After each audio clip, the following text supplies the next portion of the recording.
It was horrible and infuriating. 14 nursing home residents in Hollywood overheat and die in the aftermath of Hurricane Irma. Now, state lawmakers are proposing bill after bill to try to ensure it does not happen again. ABC 7's Jess Dowdrick is here with more. Jess.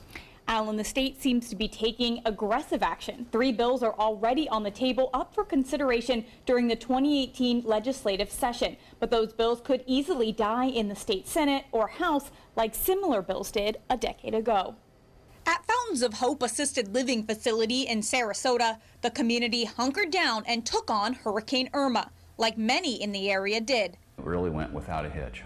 But they had plans and were ready. Any residents, family member, staff member could call in as well as view it online so that they had constant information. From food to power. We have a generator, but of course the generator doesn't work everything. You know, it works the necessary things. Luckily, the community didn't lose electricity, but if they did, they had the generator ready. It works, you know, an elevator and works some of our kitchen equipment. It complies with all but one piece of Governor Rick Scott's new emergency mandates. Do the generators that you guys have now provide air conditioning?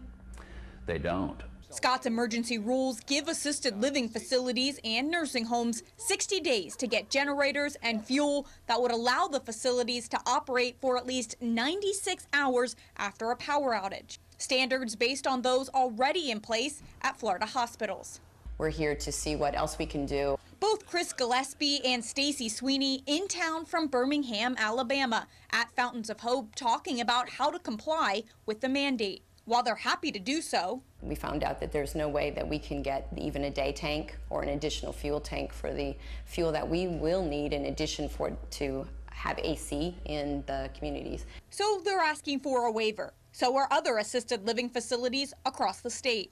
These are tremendously big generators. You can't just pull these type of generators up to a nursing home and plug them in. This is not a 60-day process. It can take anywhere from 6 months to 2 years to install a generator of this size. Not to mention the approximate $350,000 bill for a 120-bed facility. We'd like to work with the legislature on ways that we can cover the costs of these generators. Medicaid already underfunds the cost of our care.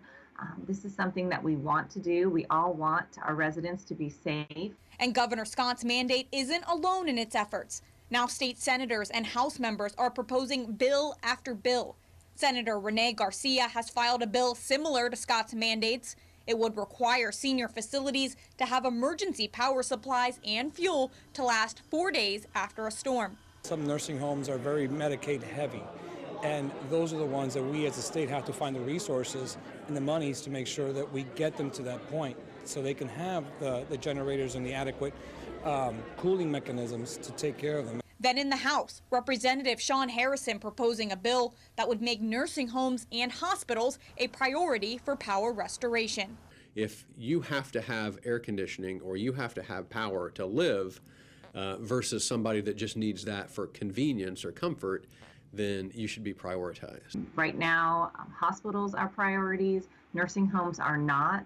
Back in 2005, after Hurricane Wilma hit, Florida lawmakers proposed a bill that would require some nursing homes to have generators. Sounds a lot like what's on the table now, right?